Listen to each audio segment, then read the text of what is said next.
Hey, paisanos and wise guys, looking for a place where ass-kicking storytelling meets mob-tastic animation? You're in the right freaking neighborhood. Welcome to Bambi Palermo's Pizzaverse, where every event is served with a hot slice of satire, a dash of danger, and a sprinkle of wise guy charm. Now let me break it down for you. The Pizzaverse is Bambi's twisted little patch of YouTube magic, where mob-style drama, twisted tales, and brooding characters camp out under one roof. We got everything, from tales from the Pizzaverse, like Tale of the Three Bookies, to Brooklyn bloodlines and straight-up surreal shorts like a Pizzaverse elegy. Bambi's tossing out stories about rival factions, neon dreamscapes, personality clashes. Sometimes they roast each other. Sometimes they mourn the death of a frog-filthy nerd. Funeral for the frog, anyone? Here's the deal. This ain't your grandma's pasta night. Each episode is a juicy meatball of drama, humor, and cartoon-fueled mayhem that'll have you looking forward to what's next. Pizzaverse news keeps you updated, but with that extra gangster twist, capiche? You want to laugh at mob-style absurdity. You want to be pulled into twisted fables where gravity's optional and emotions are served a la mode. Bambi's got you covered, from the classic Pizzaverse News Ep. 15, The Haircut, to the fresh out the oven, the Pizzaverse Roast, a slice of revenge. Tale of the Three Bookies. Mobsters, backroom deals, dramatic reveals. A Pizzaverse roast, a slice of revenge, brutal, hilarious, chaotic. Pizzaverse State of the Union. Big talk, bigger laughs, and maybe a coup or two. And that's just the appetizer, folks. Just wait till dessert. So what do you say? Ready to ride with us through this bizarre, cheesy, yet always badass universe Bambi's cooked up? Hit that subscribe button, drop a comment, tell us who you want to see in the next slice of mayhem. The Pizzaverse is hot, fresh, and needed for your attention. Stay wise, stay spicy, and welcome to the freaking Pizzaverse, where we always win. Mugs, what the fuck you doing in there, you prick? Pizzaverse strong, motherfucker strong. Bambi Palermo, running around Pizzaverse. Fuck you and Pizzaverse. A Pizzaverse Grimm Tale, The Wizzard of Oddz. A Pizzaverse Studios production, written by Bambi Palermo, narrated by Vincent DiPrio. The afternoon hung over Newark like a damp towel. Inside the Pizzaverse cafe, ceiling fans groaned while the espresso machine hissed in protest. Deb Roberts pushed the mop across the tiles and muttered to herself, "If one more customer asks for oat milk, I'm going to introduce their face to a real cow." In the corner, Marta the Mystic peered into a cup of cappuccino foam. "Storm's coming, Deb. The stars say change. Tell the stars they can wait till closing." The door slammed open. Aaron the Lion strutted in wearing gold chains, a fur-trimmed jacket, and a grin broad enough to blind traffic. "Yo, Deb, the sky's turning gray like Tony Bum Pizza's head, full of hot air." "Maybe thunder will strike him first," Deb replied. Glasses rattled. The floor trembled. The radio faltered on Dean Martin's "Ain't That a Kick in the Head?" Outside, wind rose in a low whine that built into a roar. Marta looked up. "That's no storm," she said. "That's a reckoning." The neon Pizzaverse sign flickered. Napkins flew. Aaron grabbed the jukebox. Deb clung to the counter. Marta simply crossed herself and whispered to St. Anthony. A shudder ran through the building, and the entire cafe lifted off its foundation. The street fell away in a whirl of dust and light. Deb screamed. Aaron swore. The world spun like pizza dough tossed too high. Then silence. The Land of Oddz. The first scent that reached Deb's nose was oregano. The second, powdered sugar. She blinked, sitting up amid flour dust and broken chairs. The café had come to rest on something soft, too soft. She pushed open the door. Outside, the sky glowed green and gold. Clouds hung low and heavy like whipped ricotta. The road stretching ahead was golden brown and smelled faintly of buttered crust. "Oh my God," she whispered, "I died and went to Domino's." A small voice answered from behind a bush of candied cannoli. "Nah, lady, you're in Oddz. Welcome to the land of crust and confusion." A man the size of a coffee urn stepped out wearing a tiny pinstripe suit and a fedora. A dozen others followed, identical in height and attitude. "You landed your house right on the Wicked Witch of Westchester," one said proudly. "Boom. Gone. She was taxing our cannoli imports. You did us a favor." Deb stared at the polished shoes poking from beneath the cafe's foundation. "So I killed somebody and you're throwing me a party?" "Exactly," said another. "We believe in practical justice." Parmesan confetti filled the air. Then a shimmer brightened the sky and down floated Angie the Good Witch, all sequins, perfume, and Staten Island poise. "Deb Roberts," she announced. "You just freed Oddz. Look at you, killing witches before lunch." "I didn't mean to," Deb protested. "That's what all heroes say. Now try these." From under the wreckage, Angie lifted a pair of ruby-red Air Force Ones that sparkled in the sunlight. With a flick of her wand, they appeared on Deb's feet. "Walk with loyalty and they'll walk you home," Angie said. "You mean Jersey? Same hell, different zip code." The sky darkened. Lightning clawed at the clouds. A shrill voice split the air. "Who killed my sister?" From the horizon swooped the Wicked Witch of Long Island, riding a broom whose handle glittered with rhinestones. "You! You stole her shoes!" "They fell on me," Deb answered. "Take it up with gravity." Angie stepped forward. "Go wax your broom, Luann. You're scaring the pigeons." The witch shrieked, promised revenge, and vanished in a puff of cheap cologne. When the air cleared, Angie touched Deb's shoulder. "If you want to get home, find the Wizzard. He runs the Emerald Pizzeria up north. Big guy, lot of smoke, lot of secrets." "And how do I find him?" Angie smiled.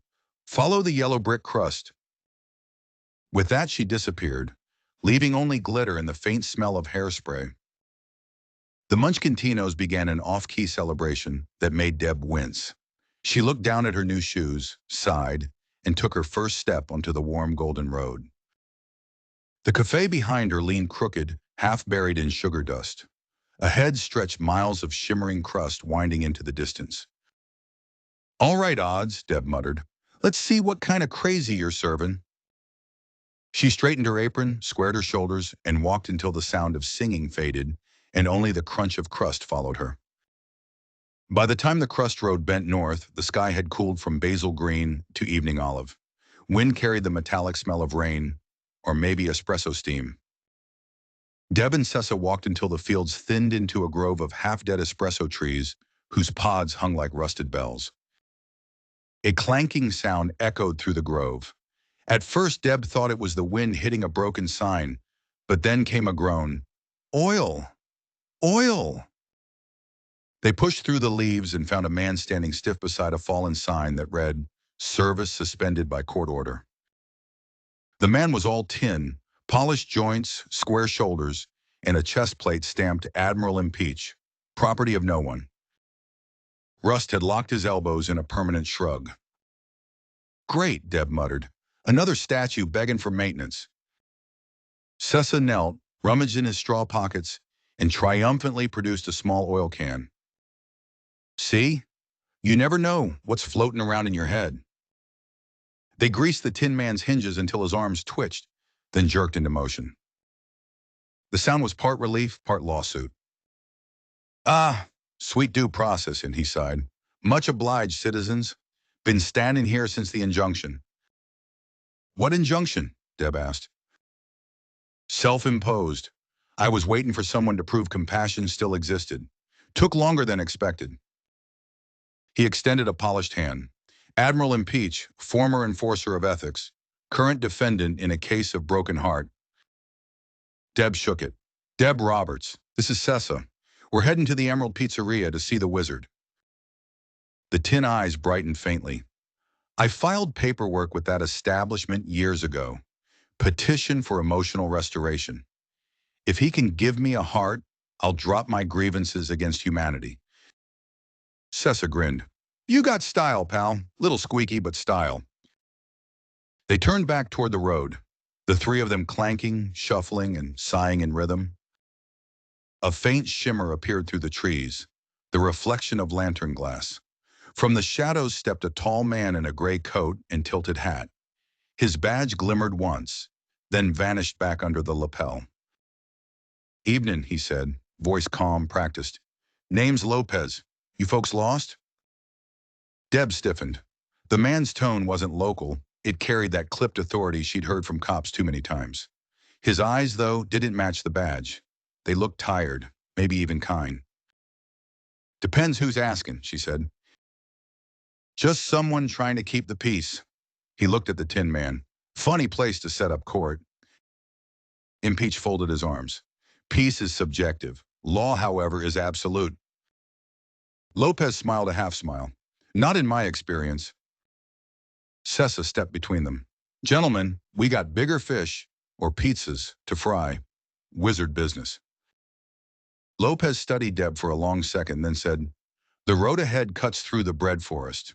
Stay on the main crust. If you hit the club called Black Hat Music, don't linger. Guy who runs it plays both sides. Thanks for the tip, Deb said. Don't thank me yet. He touched his hat and disappeared back into the shadows, leaving only the faint scent of coffee and gun oil. The trio resumed their march. Sessa whistled to fill the silence. Impeach muttered clauses under his breath. Deb kept thinking about the man in the gray coat, how he'd said, don't linger, like he meant I can't protect you there. She didn't know yet that Black Hat Music wasn't just a club, it was where all the strings of odds were being tuned. The crust road widened as the espresso grove gave way to a stretch of cracked pavement that shimmered with butter. Here the wind smelled of caramelized sugar and exhaust. Deb, Sessa, and Admiral Impeach followed the golden trail until the trees thinned into what looked like a small town built from overturned pizza boxes and neon beer signs. At the entrance, a crooked billboard declared, Welcome to Parmesano, home of lions, losers, and lottery winners. Sounds promising, Deb muttered. The first noise they heard was laughter, loud, confident, too polished to be honest. A crowd had gathered in the square around a tall man with golden hair, velvet tracksuit, and a medallion shaped like a crown. He was shadowboxing the air, roaring between punches. Step right up. Aaron the Lion, king of the jungle, prince of the pie, undefeated in 7 imaginary fights. Someone in the crowd yelled, Fight the statue again, Aaron. Another voice, You can do it, big cat. Aaron obliged, swinging at a marble cherub and missing by an inch. Deb folded her arms. Let me guess, that's the lion? Sessa grinned. If he's not, I'm terrified to meet the real one. They pushed through the crowd just as Aaron landed a dramatic pose and shouted, And that's how you handle fear, ladies and gentlemen. By losing to furniture? Deb asked. The crowd laughed. Aaron froze mid-pose. Slowly he turned toward her. You got something to say, sweetheart? Only that your right hook's allergic to accuracy. The laughter doubled. Aaron's shoulders slumped, but his grin returned quickly, rehearsed, defensive. All right, fine. You caught me between rounds. Anthony Sessa stepped forward, hand out. Name's Sessa. We're on the way to the Emerald Pizzeria. You look like a guy who could use a road trip. Aaron hesitated, glancing at the jeering onlookers, then at Deb. You actually leaving this dump? Soon as we finish arguing about directions, she said. Then I'm coming with. Figure maybe the wizard can fix my nerves. Every time I hear thunder, I jump like a doughboy in a fryer. They left Parmesano behind as dusk fell. Aaron's bragging slowed to stories, then to honesty. By the time stars began to glimmer, he was quiet. Truth is, he said, staring at the road, I ain't brave. I just act loud enough that nobody checks. Deb nodded. Loud's easy, real's hard. He smiled at that. You talk like somebody who knows. I do. Farther up the crust road, a low rhythm began to hum through the ground. Bass line and heartbeat all at once. A sign flickered ahead. Black Hat Music. Tonight only. The sound was irresistible. Slow jazz, a touch of blues and something darker underneath. They followed it to a doorway framed by emerald lights. Inside, the air was thick with smoke and conversation. A stage at the far end glowed in red and green. A man in a dark hat sat at a piano, his fingers moving with lazy precision. "Looks like we found trouble," Deb said. Sessa whistled. "My kind of trouble." The pianist looked up. His eyes were pale silver, his suit perfectly pressed, his smile almost kind. "Welcome to Black Hat Music," he said. "First drinks on the house, seconds on your conscience." "Name?" Deb asked. "People call me Black Hat," he said. "I call myself a survivor." Admiral Impeach stepped forward. "We were advised not to linger." "Lopez told you that?" The pianist chuckled softly. "He's still chasing ghosts. Tell him to stop worrying. I only play for both sides, not against them." The band behind him shifted into a minor key. The crowd's chatter thinned as though the room itself was listening. "You're heading north," Black Hat said. "The Emerald Pizzeria is closed to tourists, but I can get you in. Price is a song." Aaron frowned. "We don't sing." "You will," said Black Hat. "Everyone does eventually." He struck a final note that rang like a promise and a warning. Outside, lightning flashed again. Quiet but close. Deb turned for the door. "Let's keep moving before we end up paying with something worse than a tune." Black Hat tipped his hat. "See you at the encore, Miss Roberts." They stepped back into the night. The road gleamed ahead, endless and uncertain. Behind them, the music swelled and then cut off, leaving only silence and the faint smell of smoke. Aaron looked over his shoulder. "You think he's really going to help?" Deb didn't answer. She just started walking. So picture it. 4 misfits on the yellow brick crust, heads full of bad ideas and bellies empty as confession booths. The moon's hanging low, a white meatball floating over the basil green sky. You got Deb Roberts leading the way, hands in her apron pockets, looking like she'd rather be home yelling at her landlord. Then Sessa, the straw genius, humming a tune that don't exist. Behind him, Admiral Impeach clicking with every step like a one-man percussion section. And last, Aaron the Lion, walking broad-shouldered but jumping every time thunder clears its throat. They look like the start of a bad joke. A waitress, a scarecrow, a tin lawyer, and a lion walk into a bar.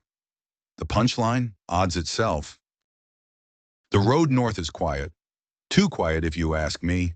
Crust that wide ought to have traffic, caravans, merchants, somebody selling calzones out the back of a cart. But nah, just wind and the smell of oregano trying to cover up something sour. "Where's everybody at?" Aaron asks. "Maybe they smelled you coming," Deb shoots back. Impeach, ever the diplomat, adds, "The silence is evidence. A system this empty implies corruption." Sessa scratches at his burlap chin. "I think it implies lunch." They argue their way up a hill until the crust narrows into a ridge that overlooks the Basil Valley. Down there, lights flicker like campfires in a pan of sauce. Caravans, finally. Dozens of wagons moving slow, pulled by dough mules. Yeah, you heard me right. Animals made out of dough, eyes like olives, tails that puff steam. Deb waves. "Hey, you guys headed to Emerald?" A driver shouts back, "Join the line, sweetheart. The Wizzard's letting nobody through without an invite." So they fall in behind the wagons. The whole thing's like rush hour on the turnpike, everyone complaining, nobody moving. Folks from all corners of Oddz, each hoping the Wizzard'll fix what's broken them. One wagon smells like perfume and regret. Another's stacked with musical instruments shaped like pizzas. In the middle, a slick-looking guy in a gray trench coat keeps his hat low. Deb spots him first. "Lopez," she whispers. "I knew he wasn't just passing through." He's riding shotgun beside a merchant, pretending to count crates, but his eyes, those cop eyes, never stop scanning the crowd. Not just looking at people, looking through them. Deb ain't sure if he's following her or protecting her, and maybe he ain't sure either. When their wagon pulls even, he tips his hat. Didn't expect to see you still breathing, Roberts. Try harder next time, she fires back.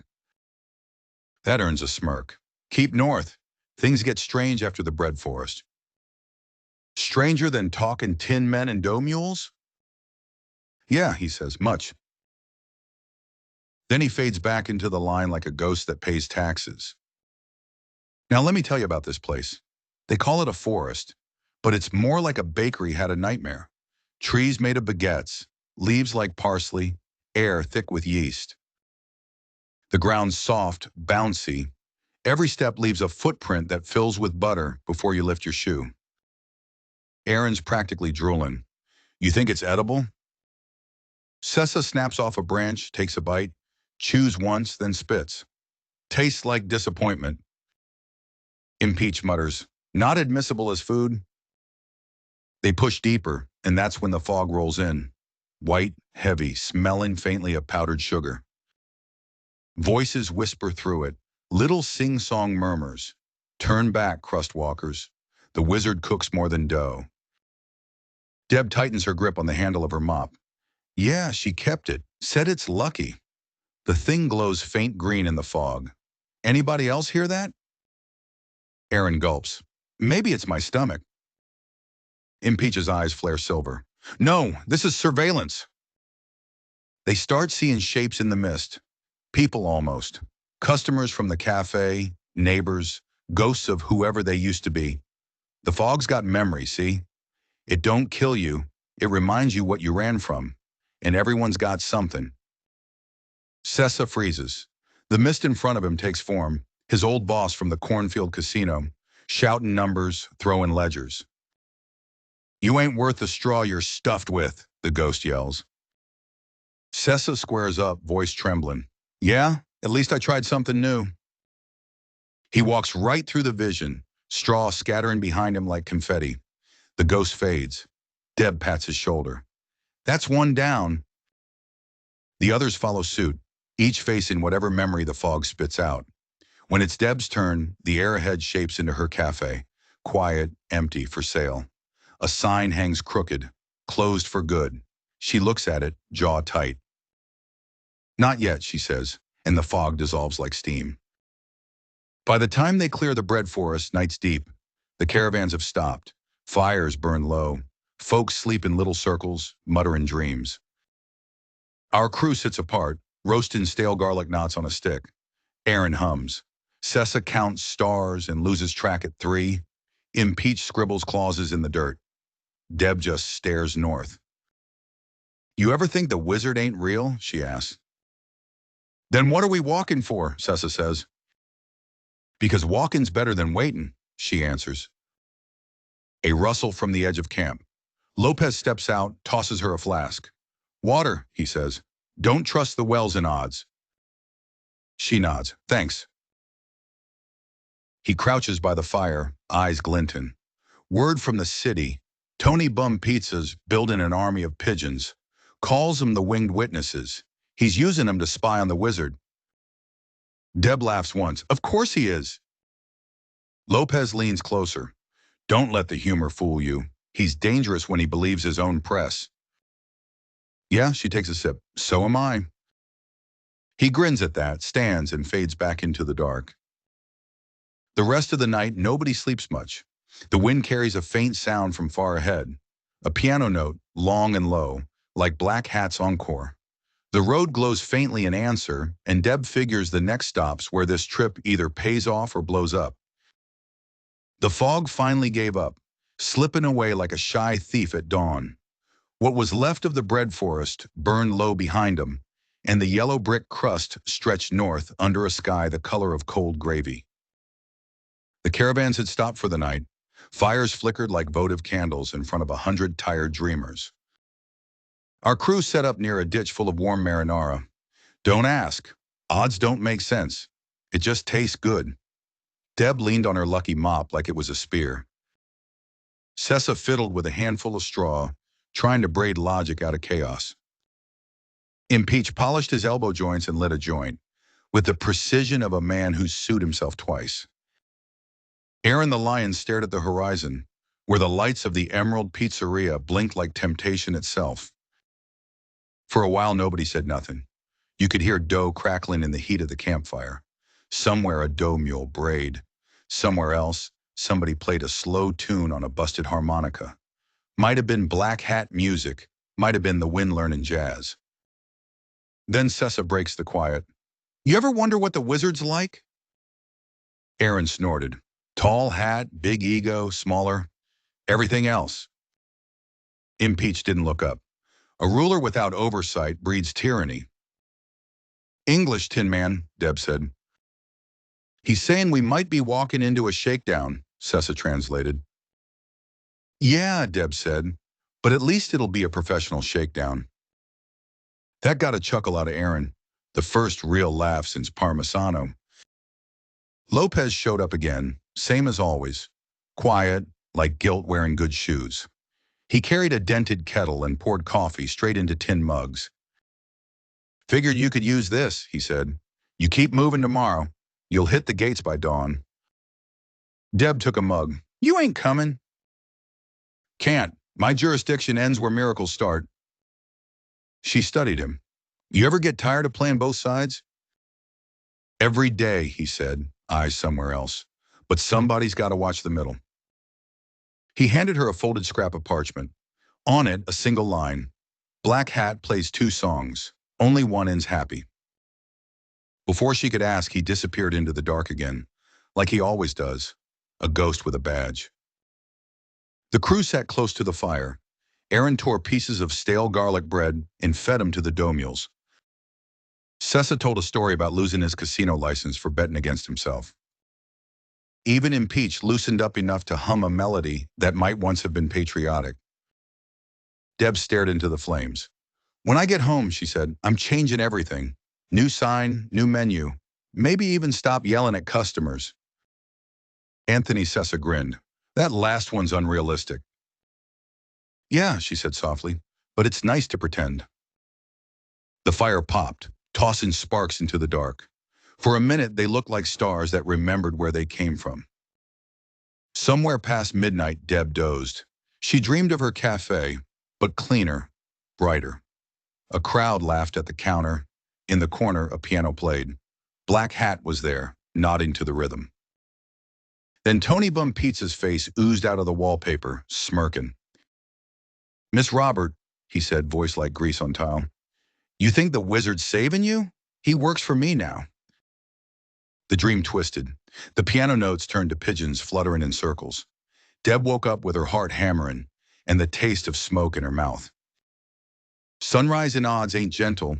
It spills out like marinara from an overfilled pot. The road gleamed gold again, and the smell of fresh dough drifted from the north. Somewhere beyond those hills waited the Emerald Pizzeria, and whatever game the Wizzard and Tony Bum were playing. Deb kicked dirt on the ashes, tied her apron tighter, and looked at her crew. All right, boys, she said, let's finish this walk before somebody else claims our table. Aaron stretched, yawned like a lion remembering his roar. Sessa adjusted his hat of straw. Impeach clicked his metal jaw into place. Together they stepped onto the crust, leaving the camp and their doubts behind. Let me tell you something about the Emerald City of Oddz. It don't look emerald. Not really. It's green, sure. But not the color of money or jewels. It's the color of envy. The kind that shines pretty from far away and rots when you get close. The crust road sloped down into the valley, and there it was. A skyline of glass and pizza ovens, smokestacks puffing steam that smelled like basil dreams and old lies. The Emerald Pizzeria sat right in the middle, a palace built from polished stone and arrogance. Every window glowed that eerie green, like it was powered by greed itself. Deb Roberts stopped at the ridge, mop over her shoulder like a soldier's rifle. That's it? The Great Emerald? Looks like Atlantic City got drunk on food coloring. Sessa whistled low. Still beats the Cornfield Casino. Impeach folded his arms. You could hear his joints clicking like nervous teeth. Proceed with caution. Bureaucracy, this shiny hides rust underneath. Aaron adjusted his chain, eyes narrow. I'm getting stage fright, and I ain't even on stage. They weren't alone either. The caravans from the night before were back, stretching down the hill. Merchants, pilgrims, lost romantics, all inching toward the gates where guards in green aprons checked papers and pockets alike. Overhead, pigeons circled, hundreds of them, each wearing a tiny badge that said WW. Winged witnesses, Lopez had warned. Tony Bum's eyes in the sky. Well, now they were seeing plenty. Two guards stepped forward, spatulas on their belts like weapons. State your toppings. Business. Looking for the Wizzard, Deb said. Angie the Good sent us.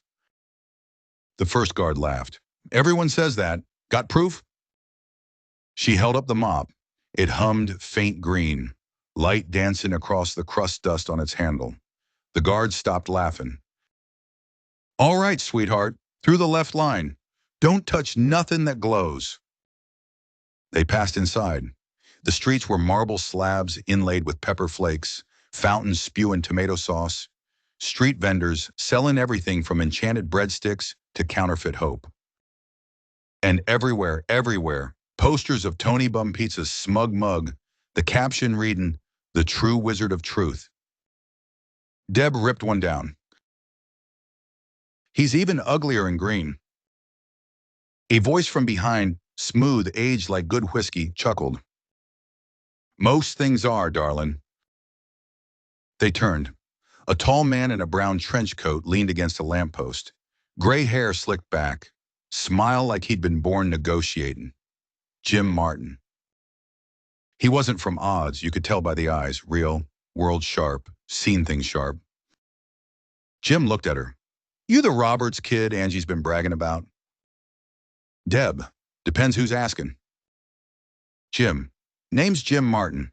I keep this city from falling completely apart, mostly by talking people out of bad deals. Impeach, define bad. Jim, anything that ends with Tony Bum smiling. He slid a small badge across his palm. It glimmered once, the same gray as Lopez's. Heard the Wizzard's been playing favorites. If you're going in, you'll want to know who's actually pulling the strings. Before Deb could ask, a commotion rolled down the street. Music, laughter, the slap of clown shoes on marble. A parade? Nah, not quite. A single figure came tumbling through the crowd, painted face, hat full of feathers, energy like a shot of espresso and a lightning bolt at the same time. Juglogaku. Half profit, half problem. Guy's been floating around Oddz forever, selling enlightenment one pratfall at a time. He landed in front of Deb, threw open his arms. Juglogoku, you finally made it. The crust walker, the mop bearer, the pie savior. The Wizard's waiting, but so's the bum. Aaron, who invited this guy? Sesame. He's like if caffeine had a personality disorder. Juglo leaned close to Deb, voice drop into a whisper that somehow cut through the noise. Whatever's behind that curtain, doll, remember, truth burns, wear gloves. Then he somersaulted into the crowd and vanished. Jim Martin watched him go, shook his head. Every prophecy in this town's wrapped in clown makeup. Welcome to Emerald. He jerked his chin toward the pizzeria at the center of the city. You still want in? Follow me. I got a friend who owes me a favor and a key that opens the back door. Deb looked at her crew, Impeach gleaming, Sessa nervously itching, Aaron polishing courage like it was a chain. She nodded. Let's meet the man behind the sauce. And so they followed Jim Martin down the green-lit streets of envy, pigeons watching from above, the music of black hat music echoing faint from somewhere ahead, like the city itself had a pulse, and it was keeping time for something big. The back streets of Emerald wound like capillaries feeding a single heart. Every alley smelled of burnt crust and ambition. Jim Martin led the group through them without hesitation, turning left at a fountain shaped like a wine bottle, right at a mural of the Wizard's face, half saint, half salesman. Stay close, he said. Emerald smiles at strangers, then sells them back their own shadows. They reached a narrow courtyard behind a bakery where the windows glowed emerald green. A thick haze leaked through the vents. Smoke, but not from wood. The scent was herbs, maybe magic. From inside came music, piano, low and deliberate, black hat music. Jim knocked once in rhythm with the song. The door clicked open. Inside, the room was dim and green lit, the air heavy with steam and murmurs. Customers sat at round tables carved from marble pizza stones. On the small stage, Black Hat played, eyes half closed, smoke curling from a cigarette balanced on the piano. The tune wound around itself, part jazz, part lament. He didn't stop when he saw them. "You're late," he said. Jim set his coat across a chair. "We came the long way." Black Hat nodded toward Deb, the crust walker. "Still working on the title," she said. He smiled faintly. "The Wizzard knows you're here. He's expecting a performance." "We didn't bring instruments," Sessa said. "You are the instruments." Black Hat rose, adjusted his cufflinks. "The Wizzard believes every soul plays a note. He wants to hear yours." Impeach stepped forward. "Clarify the invitation. Is this an audience or a trial?" "Both," Black Hat replied. "You'll find they're the same thing here." He gestured toward a staircase leading up through the haze. "Follow the light and don't touch the walls. The smoke remembers fingerprints." They climbed. The air grew hotter with each step until they emerged into a hall tiled in emerald glass. The ceiling arched high above them, painted with scenes of men kneeling before ovens. At the far end sat a single chair on a raised platform, its back tall and ornate. A voice drifted from behind a veil of steam. "Welcome, travelers." The Wizzard stepped forward. Sun-grown looked older than the legends, his hair streaked with gray, his eyes the same color as the smoke. He wore a coat stitched with silver thread, each line pulsing faintly like veins of light. Deb studied him. "You're shorter than I pictured." "Perspective changes everything," he said. "You brought the mop?" She lifted it. The green glow along the handle brightened. "Good, he said. "That mop once belonged to a guardian of Oddz. It cleans more than floors." Sessa cleared his throat. "Then maybe you can fix what's wrong with us." Sun-grown smiled without humor. "Nothing wrong, only missing pieces. The mind without conviction, the heart without faith, the courage without restraint." His gaze lingered on Deb. "And the loyalty that hides behind anger." The hall fell silent. Only the slow rhythm of the piano below pulsed through the floorboards. "What do you want from us?" she asked. "A favor," Sun-grown said. "Tony Bum Pizza believes he can rule Oddz by noise alone. His pigeons carry lies to every ear. I need the truth carried farther." Impeach crossed his metal arms. "An information war." "Exactly. I require proof he is no wizard, only a man behind a curtain of sound." Deb frowned. "And if we refuse?" The Wizard's smile thinned. "Then you stay here, like the others who came seeking miracles." He waved a hand. Curtains along the walls parted, revealing rows of people frozen mid-gesture, encased in glass. Faces peaceful, eyes wide. Dreamers who'd asked the wrong question. Deb swallowed hard. "All right," she said. "We'll bring you your proof." "Good." Sun-grown turned away, already fading back into the haze. "The pigeons roost in the tower by the river. Break the signal, and Oddz will hear again." The smoke folded around him, and he was gone. They stood for a moment, listening to the echo of his words. Then Jim Martin exhaled. "Well, sweetheart, looks like we're doing a job for a saint with a superiority complex." Aaron adjusted his chain. "Better than working for a bum with Wi-Fi." Deb turned toward the staircase. "Let's cut the feed." The road from the Emerald Pizzeria bent north toward the river, a ribbon of crust now overlaid with gravel and ash. Emeralds glowed dim behind them until it looked like a bad dream the dawn had outgrown. Jim Martin moved first, trench coat brushing the ground. Deb kept pace, the mop balanced across her shoulders like a weapon. The others followed in pairs, Sessa and Aaron bickering, Impeach analyzing every shadow. Above them, pigeons swarmed. Not ordinary birds, these had small copper cylinders strapped to their legs and glints of glass where eyes should be.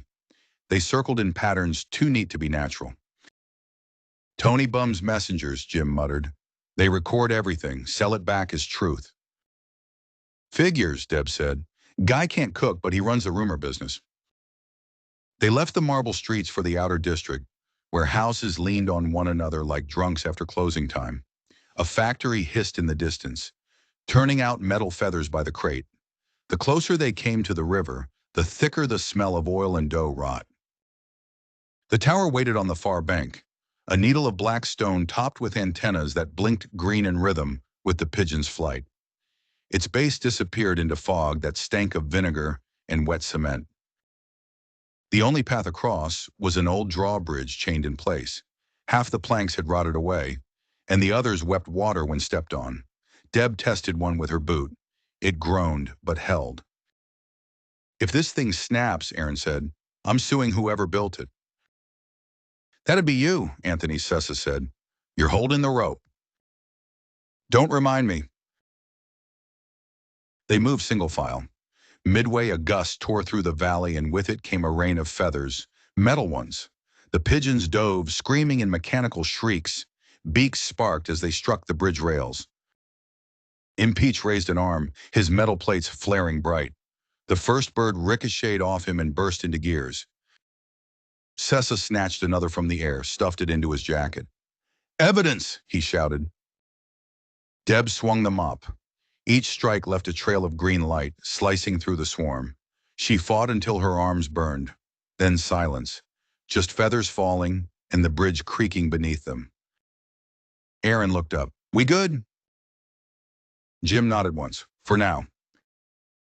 They reached the far side, dripping with sweat and dusted in metal shavings. The tower loomed close enough now that they could hear its heartbeat, a mechanical pulse coming from deep inside. The door wasn't guarded, it simply opened when Deb touched it. The interior spiraled upward in one endless staircase lined with glass cages. Each cage held a single pigeon perched on a wire, tiny lights blinking along its wings. Surveillance farm, Impeach said. Every whisper in Oddz ends up here.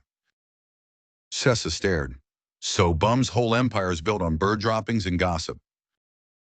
They climbed. Every turn of the stair tightened the air, every landing a little darker than the last.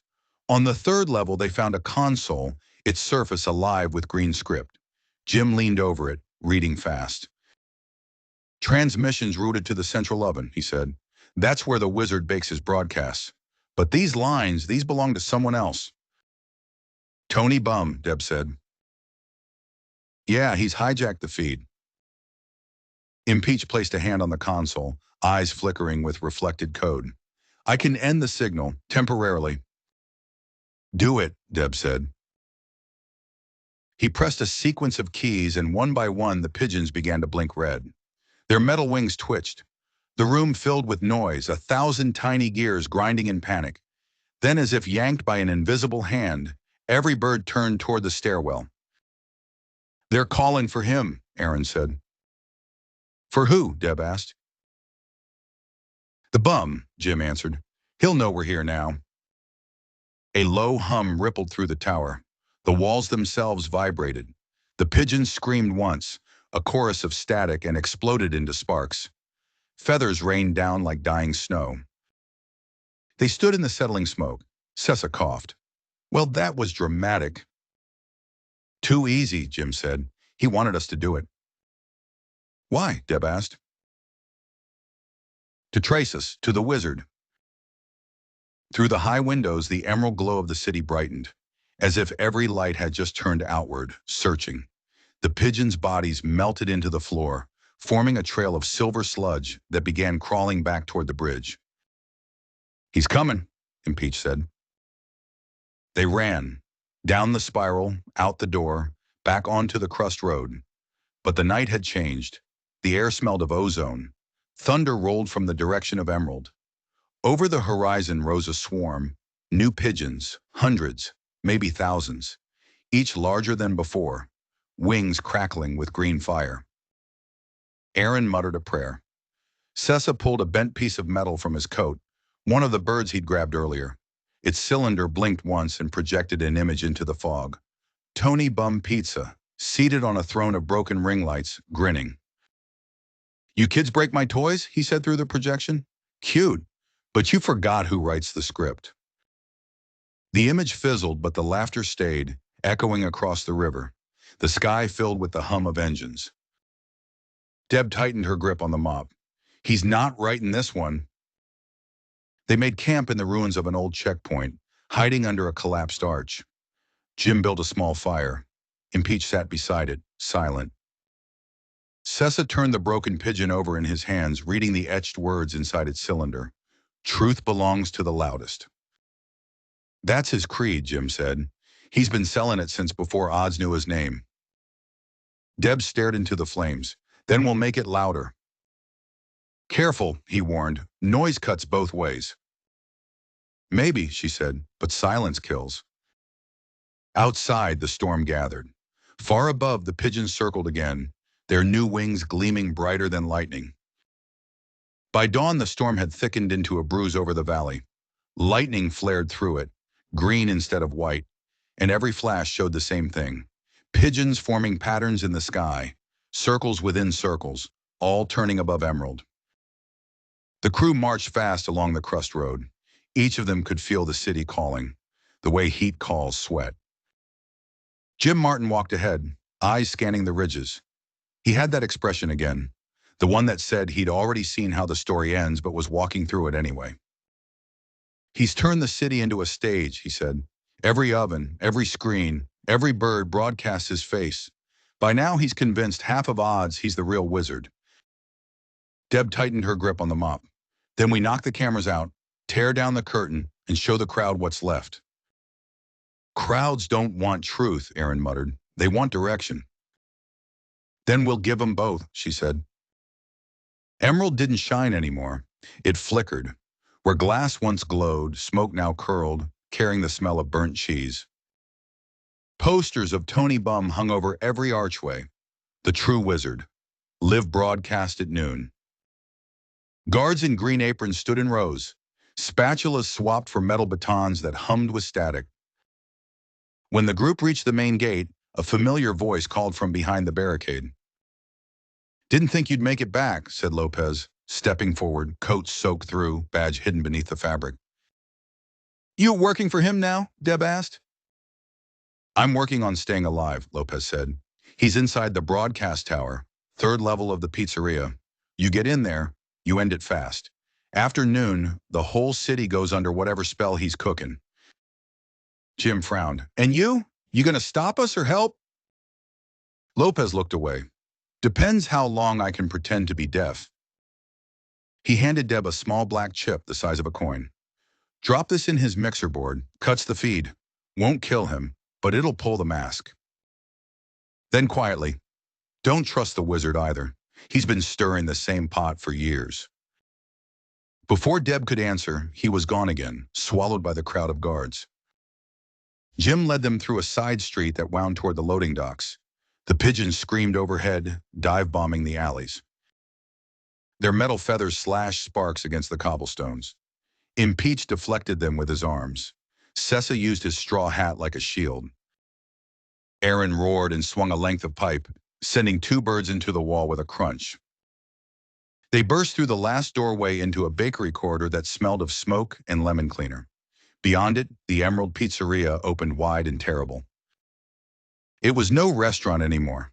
The ovens were enormous, lined in emerald glass, each one venting light instead of heat. Above them hung screens showing Tony Bum Pizza's face, grinning from every angle. Workers in aprons stood hypnotized, their eyes reflecting the same image. On the largest screen, a countdown flickered, 0:14:52. Broadcast starts in 15, Jim said. We go up now. They climbed a staircase that spiraled behind the ovens. The noise of machinery swallowed their footsteps, but the smell of ozone thickened until it stung their throats.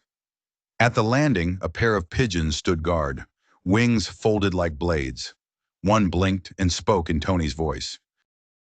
You're late to the show. Deb swung the mop. The bird shattered into gears. The other exploded before it could scream. They kept climbing. The stair opened onto a catwalk high above the ovens. A dozen screens lined the walls, all showing the same stage. Tony Bum Pizza pacing before a curtain of smoke, microphone in hand, audience already roaring below. He looked bigger, younger, almost regal. Whatever he was broadcasting, it was rewriting him. Sessa stared. That ain't the man from the posters. Jim shook his head. That's what happens when lies go live. Deb slipped the chip from her pocket. We cut the feed at the source. They found the control board beside the main conduit, hundreds of glowing sliders and knobs humming with emerald energy. Impeach connected the chip. Lights flickered. The feed stuttered once, twice, then steadied again. He's overriding it, Impeach said.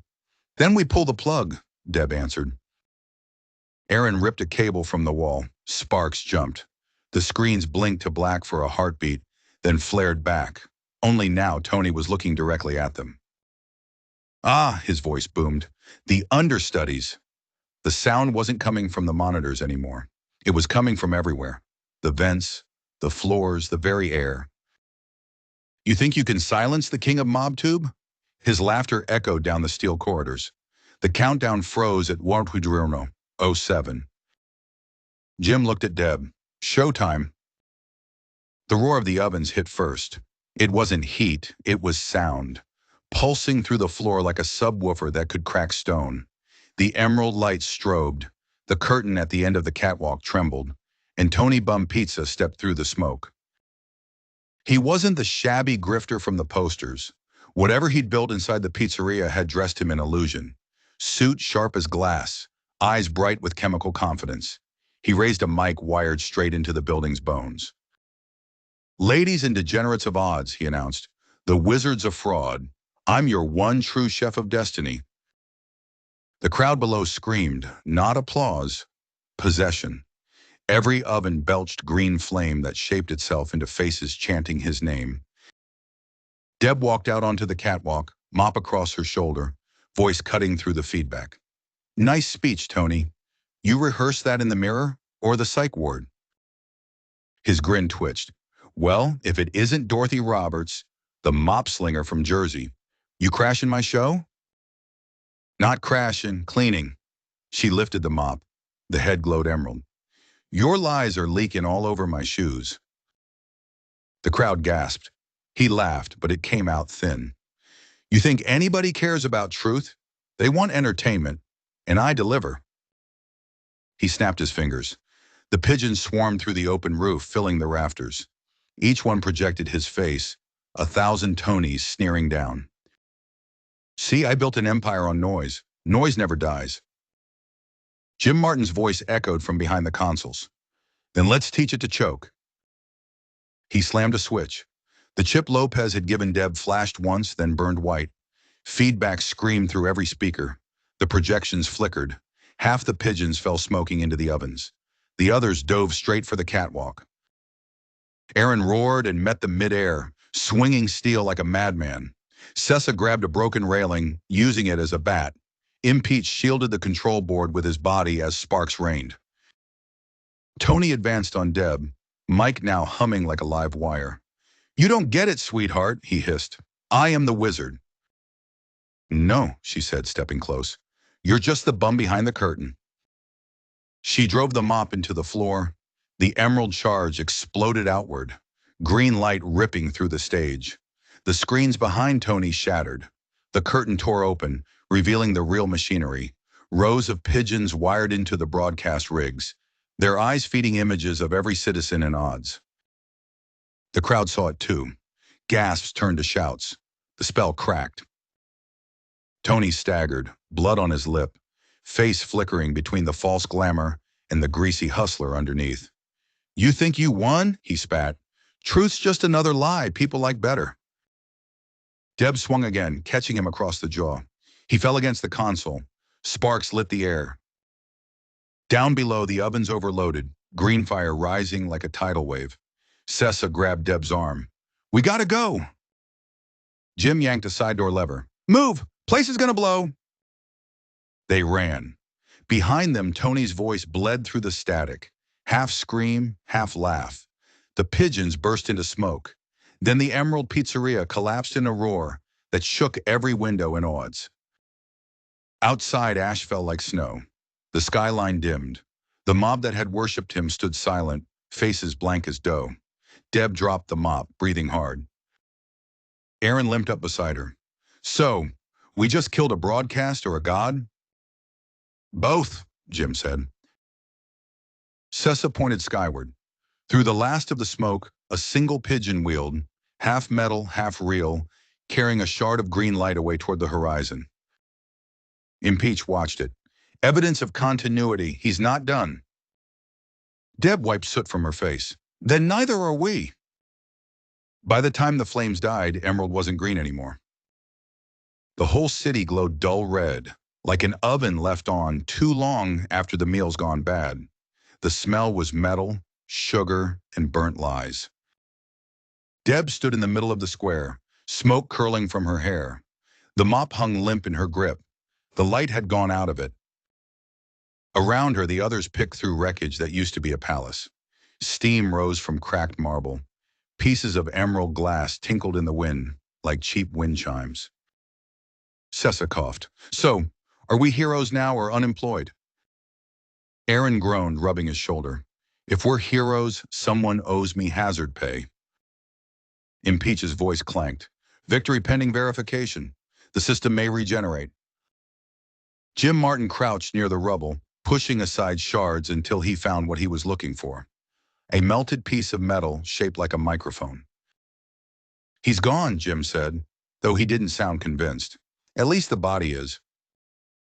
Deb looked up at the broken skyline. Bodies are easy. Ideas don't burn so clean. A low whistle cut through the silence. From behind a collapsed billboard strolled Juggalo Goku, his coat torn, hat full of dust. He was eating a slice of something that might once have been pizza. Hell of a show, he said. You folks charge admission? Deb stared. You knew this was going to happen. He shrugged. Everybody knows something's going to happen. I just bet on the right flavor. He pointed the slice at her. See, you broke the spell but didn't kill the song. Bum's noise still hums under the crust. Truth doesn't win. It waits. Aaron frowned. That's supposed to mean anything. Juggalo laughed, spinning the slice on his finger like a coin. Means the Wizzard's oven wasn't the only one cooking. Somebody else lit a fire in Oddz before you got here. He tossed the slice into the rubble where it landed upright, still steaming. The melted cheese pulsed once, faint green. Jim muttered, he left a backup. Smart bum, Sessa said.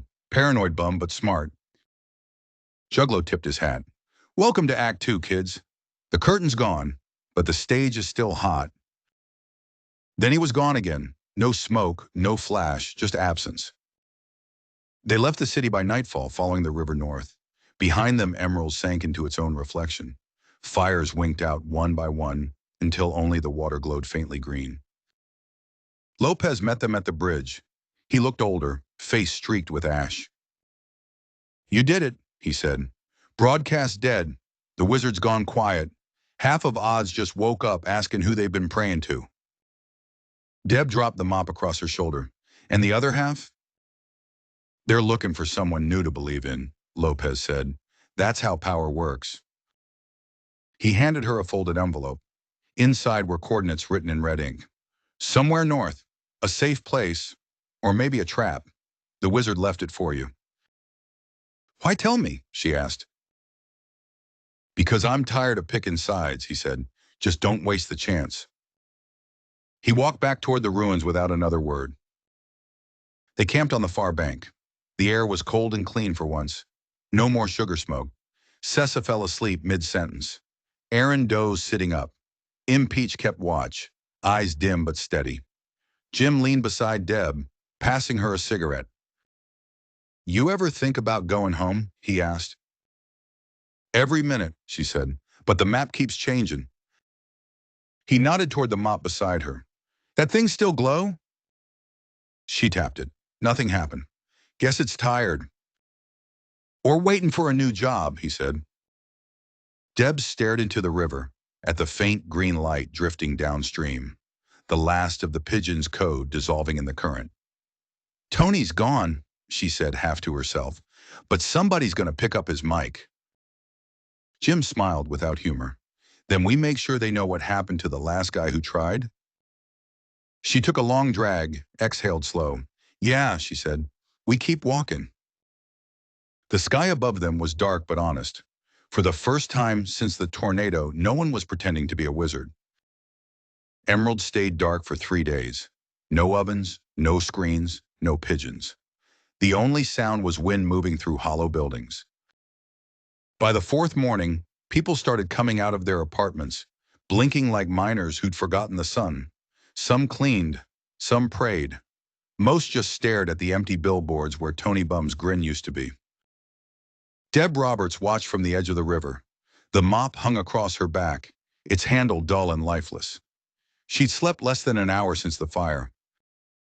Every time she closed her eyes, she heard the broadcast looping in static.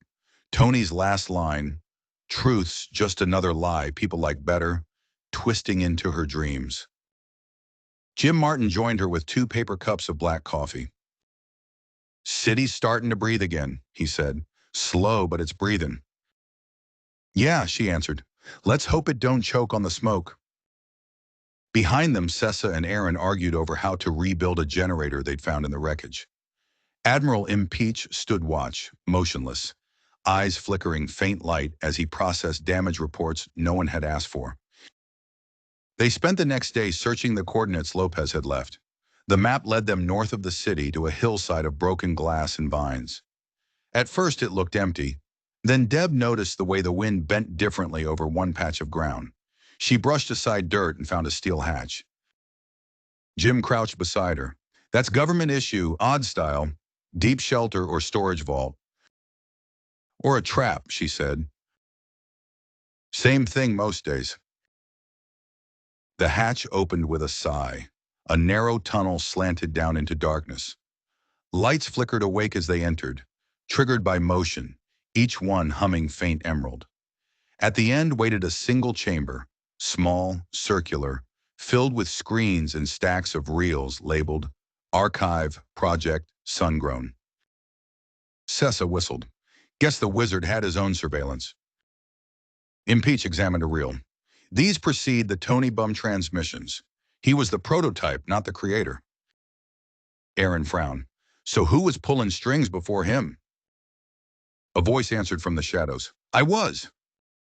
Sungrown stepped out, alive and thinner than before, face pale as flour. The smoke aura was gone. Without it, he looked human. Too human. "You destroyed my ovens," he said quietly. "Good. They were corrupted." Deb tightened her grip on the mop. "You sent us to do it." "I needed outsiders," he said. "Oddz stopped listening to me a long time ago. Tony Bum was supposed to amplify the truth, not drown it, but he learned that noise buys loyalty faster." Jim's jaw tightened. "You built him." "I built the signal," Sungrown admitted. "He gave it a face." The monitors came alive around them, replaying fragments of the broadcast. Bum's grin, Deb's strike, the explosion. "Oddz needed to see its own reflection," the wizard said. "Now it has. The question is what it does next." Deb lowered the mop slightly. "We ain't prophets. We just clean up." "Exactly," Sungrown said. "That's why you'll go farther than I did." He pressed a small glass vial into her hand. Inside, green light shimmered like trapped smoke. "The last spark of the signal," he said. "If another pretender rises, this will show who they are." "What about you?" she asked. "I'll stay here and shut the rest of this down. Every archive, every feed." He looked almost peaceful. "Oddz deserves silence long enough to remember its own voice." They climbed out at dusk. The air smelled clean for the first time. The skyline behind them flickered once, then went black as the wizard cut the final line. Jim turned to her. "So what now?" "We keep walking," she said. "North, till the road runs out or we do." Sessa stuffed his hands in his pockets. "You realize we're wandering out of one mess into another?" Aaron grinned. "Yeah, but at least it's our mess." They started up the ridge. Below, emeralds shimmered faintly under the moon, a ghost city learning how to sleep. At midnight, Far south, where the air still smelled of salt and smoke, a radio crackled to life in a forgotten diner. A new voice whispered through the static, calm, confident, promising answers. Somewhere in the current, the pigeon's code blinked once and reformed. The signal wasn't dead, it had simply changed stations. By dawn, the city was only a bruise on the horizon. A faint green haze clung to the air where Emerald used to breathe, but even that was fading. The crust road north was cracked and pale, curling through hills of ash and wheat. Every step sounded different now, hollow, open, free. Deb Roberts walked first. The mop hung from her shoulder wrapped in cloth. Behind her came Jim Martin, Sessa, Admiral Impeach, and Aaron the Lion. None of them spoke for the first hour. They didn't need to.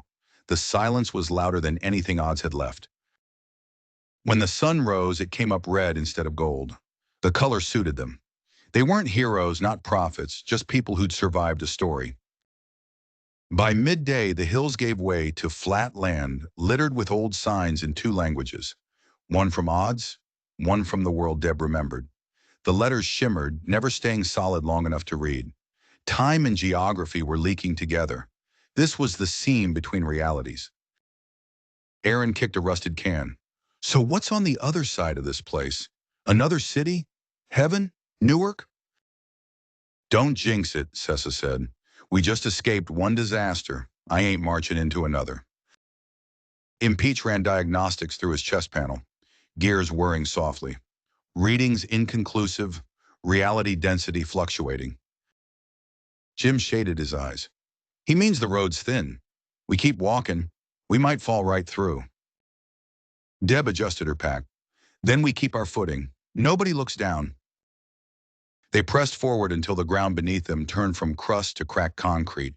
A sign half buried in sand read, "Welcome to the neutral zone. No wizards, no bull." They made camp that night near an abandoned toll booth. Wind howled through its broken windows.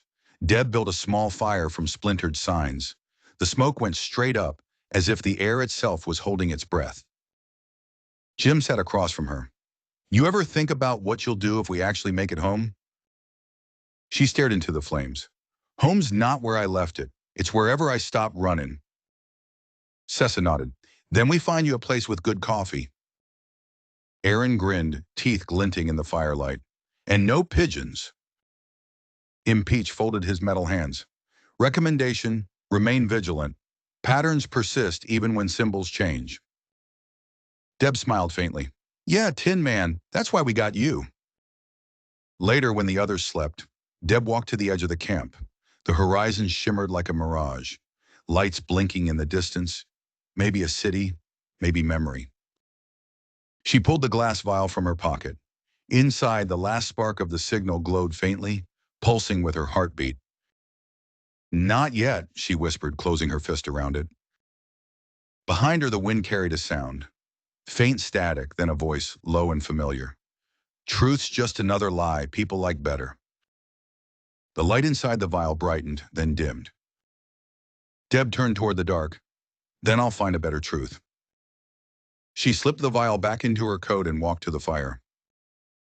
By dawn, the crust road thinned to a ribbon of gray stone that bled into mist. The world on both sides blurred, half city, half countryside, as if Oddz and reality were fighting for the same space. The air smelled of rain and static. Every few minutes, the wind carried a faint echo of radio chatter in a language no one quite recognized. Deb tightened her coat. The mop handle clicked against the holster at her hip. Ahead, the mist coiled into shapes that vanished when she blinked. Jim Martin walked beside her, cigarette unlit between his fingers. The map says this stretch never ends, he said. Maps lie, she answered. They just do it politely.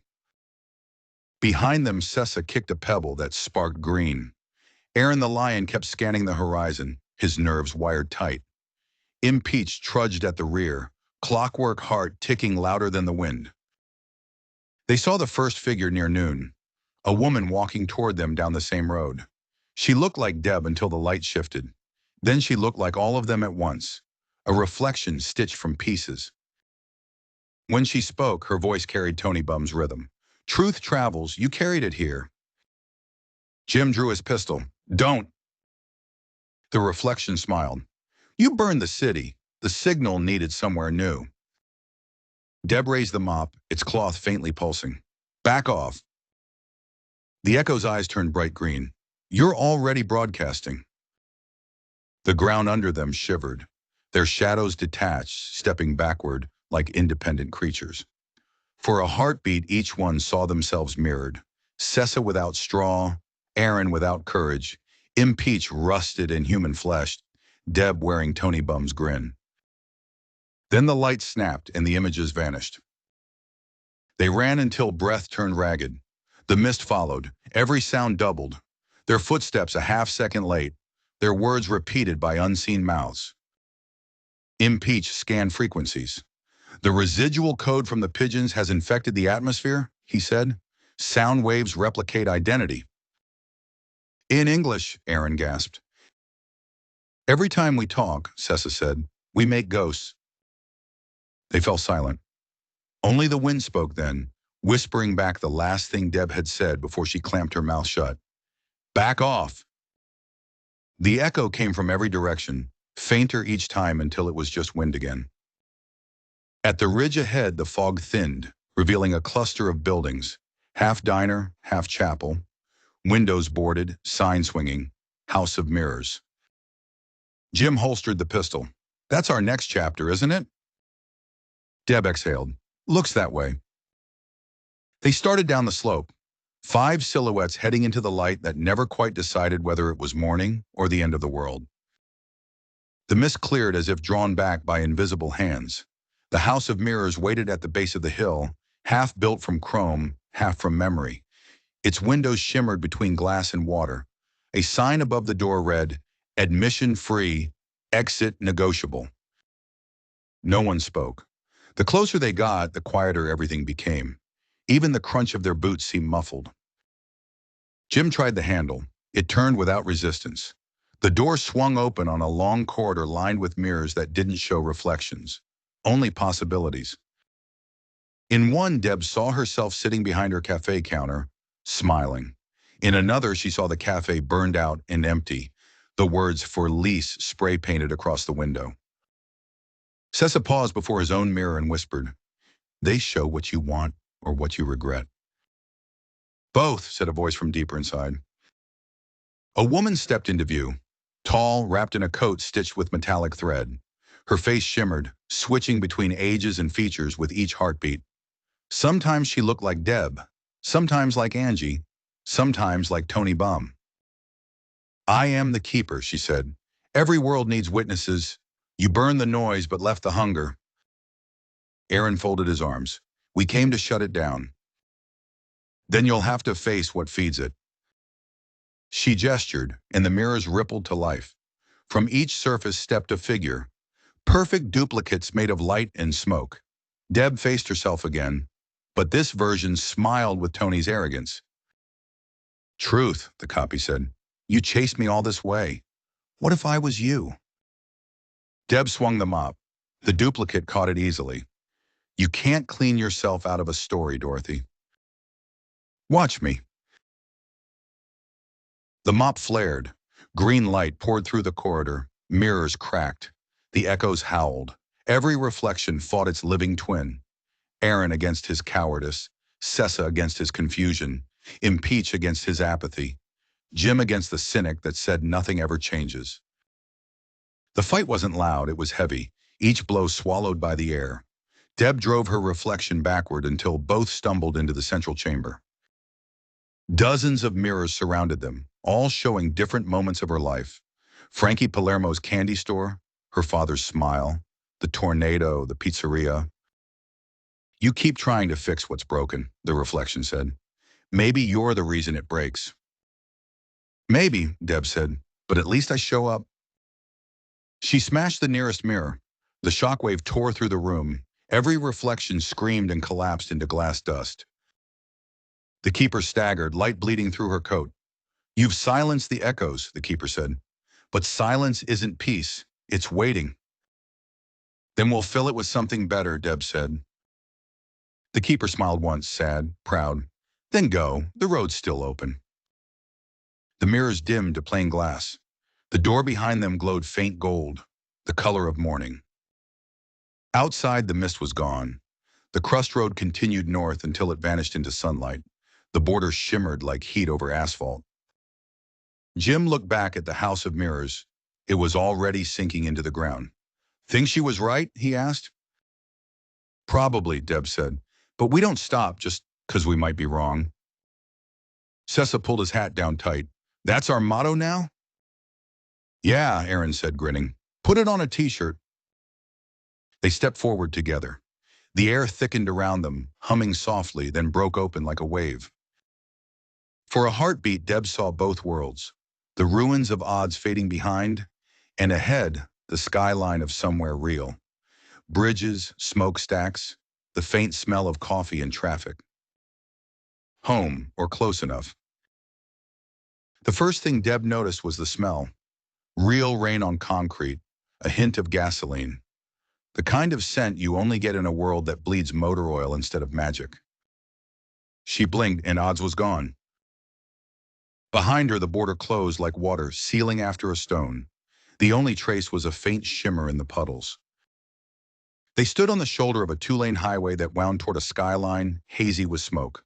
A rusted sign read, "Welcome to New Jersey." Aaron laughed once, half choked. We made it, back where weird started. Sessa dropped to his knees, kissed the pavement. Never thought I'd miss the smell of exhaust. Impeach turned in a slow circle, sensors flickering. Confirmed, reality achieved. Jim Martin lit a cigarette, exhaled into the wind. Congratulations, we're alive, broke, and undocumented. Deb looked at the horizon. The sun was climbing through low clouds, pale and perfect. Home enough, she said. They followed the highway until dusk. At the edge of an old industrial park, they found a diner, the kind that never really closes. Neon buzzed, a radio played behind the counter. The waitress looked up once, decided not to ask questions. Over coffee and pie that tasted like nostalgia, Jim turned up the volume. A new voice was on the air. Calm, smooth, promising unity. Deb froze. The tone was familiar. A brand new signal for a brand new world. Stay tuned, truth seekers. The others heard it too. Aaron muttered, tell me that's not... It's not Tony, Jim said, but it's someone who learned from him. Deb reached into her coat and set the glass vial on the table. Inside, the last spark of green light pulsed once, brighter than before. Sessa whispered, you think it's calling you? No, Deb said, it's warning me. They stepped outside. Night had fallen hard. Headlights rolled by in long streaks. In the distance, city lights shimmered like new stars. Morning broke slow over the highway. Mist rose from the asphalt, curling around the 5 figures walking north. Cars hissed past, headlights ghosting in the fog. Nobody realizing they were sharing the road with the crew that had burned down a world and brought another back to life. Deb Roberts stopped on an overpass and looked east. The skyline was waking, cranes, sirens, the smell of dough from a bakery 2 blocks away. A kid on a bicycle rode past, humming a tune that sounded suspiciously like the piano line from Black Hat music. She smiled. The vial in her pocket was dark now, its last light spent. Behind her, Jim Martin adjusted his coat. Sessa stretched. Aaron cracked his neck. And Impeach tilted his head toward the sun, as if it were something he could finally believe in. For the first time in a long while, nobody was pretending to be a wizard. They crossed the bridge together. Beneath their boots, the city buzzed, alive, noisy, flawed, and real. And that's how it ends, folks. The Wizzard of Oddz, a Pizzaverse Grimm tale. You've just walked the long road home with Deb Roberts and the crew. The ovens are cold, the lies are ash, and the truth's back on the menu.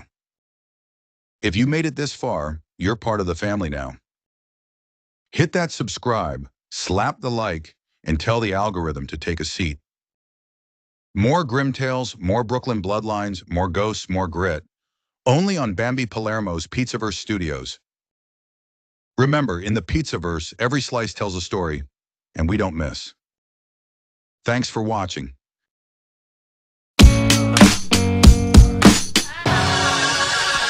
Give me groceries and booze. Give me FaceTime with my friends. Give me intravenous news.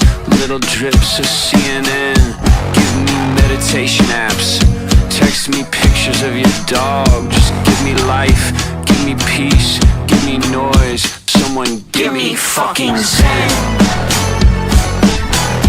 Someone give me fucking zen.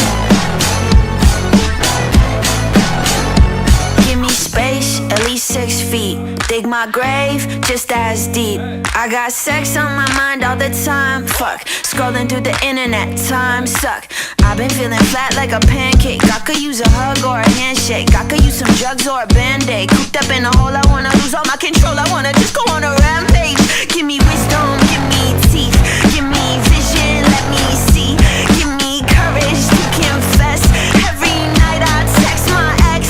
Give me girls, give me boys. Give me life, give me peace, give me noise. Someone give me fucking zen. Someone give me fucking zen. Give me fucking zen. I need something to avoid all of my fears and paranoia.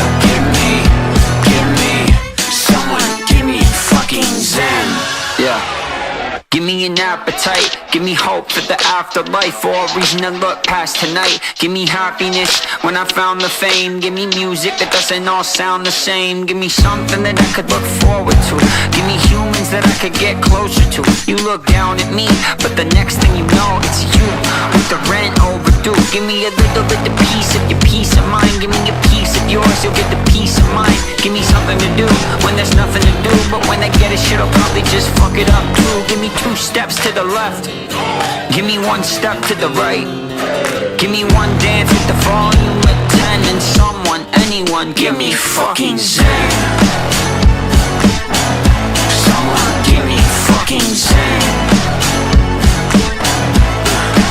Give me fucking zen. I need something to avoid all of my fears and paranoia. Someone give me hope for something better. Give me justice for my cries. Tell me we're all in this together, and if we're not, then tell me lies. Give me love, give me Wi-Fi, give me drugs, give me sky high, give me headspace. Set my head straight, cut the dead weight, burn the red tape. Give me the good old days and 7 days